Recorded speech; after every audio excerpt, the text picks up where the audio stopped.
On our screens, women hit men regularly and with impunity, and the men always deserve it. She is definitely feisty. She takes no nonsense from the guys, and she gives one of them a Glasgow kiss tonight. Does she? Yeah. And does he deserve it? I think so. Oh, Mia. Oh.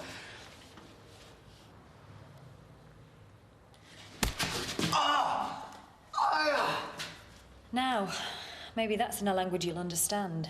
You wanker!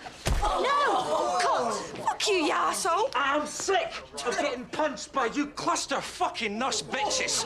What would happen if I punched one of you, eh? Just try it! No! In fact, that is for giving me a really horrible, miserable day. And this, that is for calling me thing and it.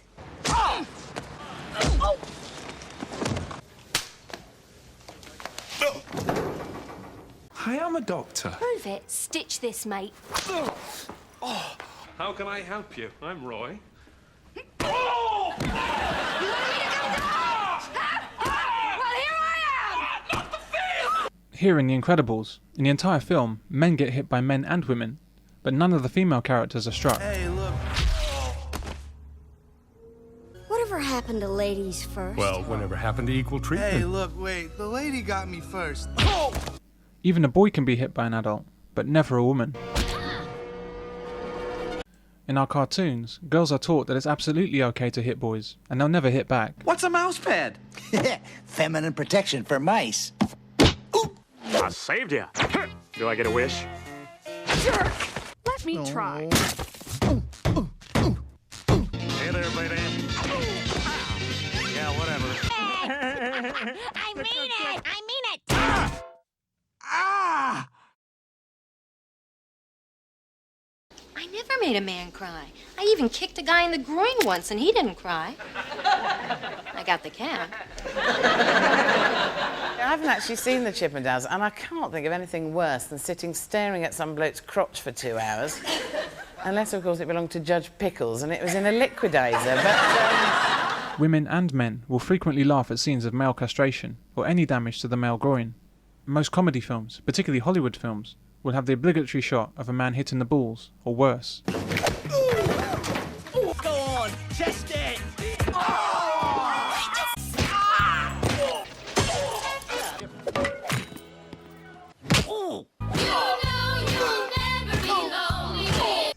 Who said anything about killing you?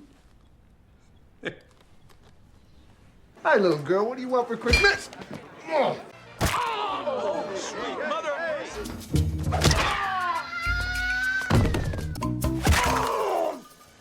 One extramarital, and I'll cut it off. Hey, Tommy. Heads up!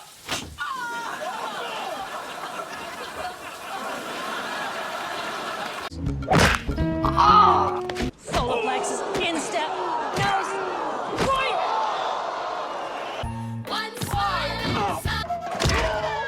Let the woman go. You are under arrest.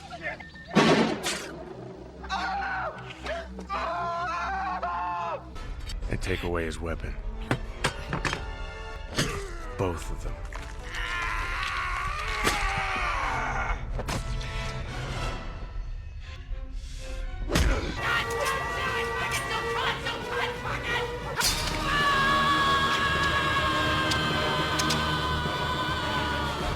But there simply isn't any depiction of violence against female genitalia, ever.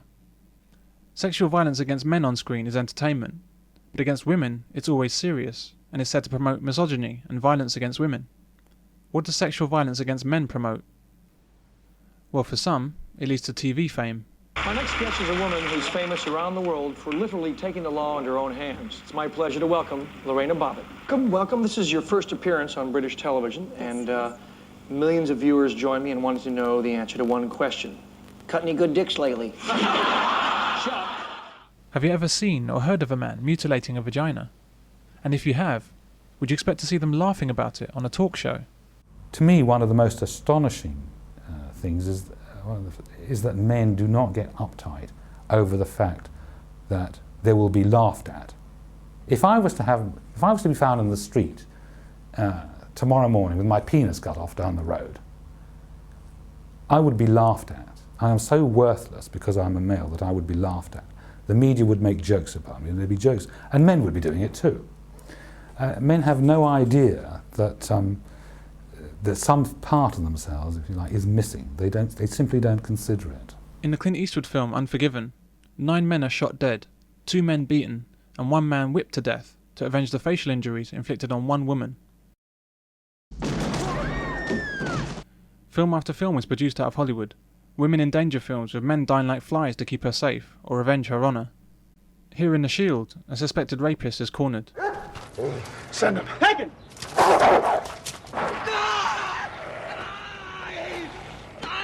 Should I call him back? Not yet.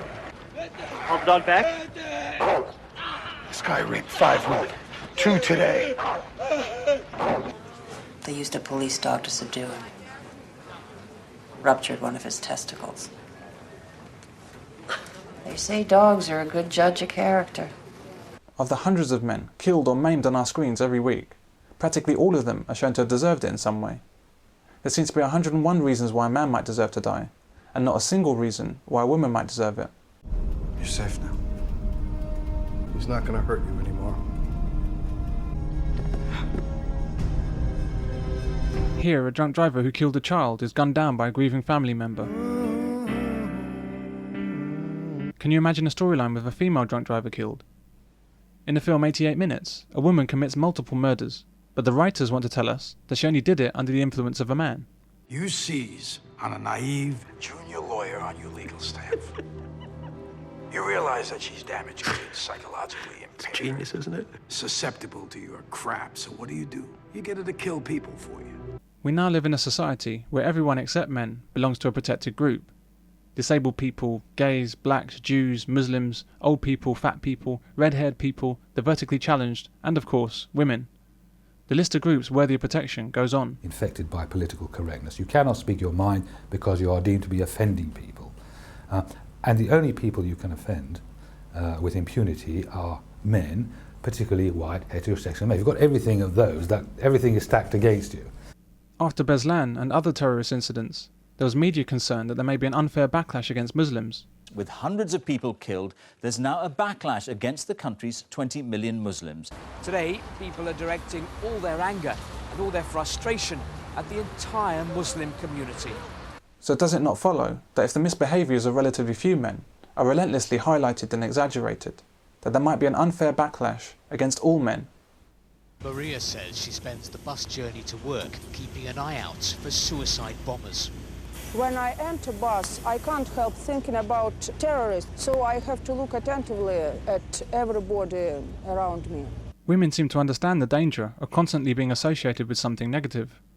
Women even objected to the tradition of naming hurricanes with women's names.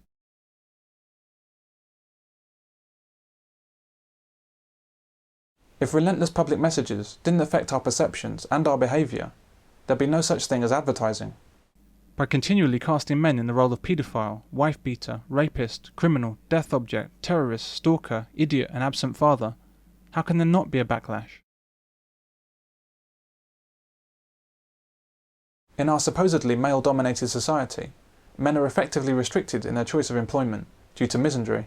And so it's very difficult for a man to become a primary school teacher without experiencing some kind of problem. Yeah, well I know with one of my nephews, he went into childcare and he had a real tough time of it in his lessons because it was all girls and they used to accuse him of being a paedophile and all sorts of things. So easy, isn't it? And if they did like nappy changing, a woman had to supervise him in case he did anything wrong.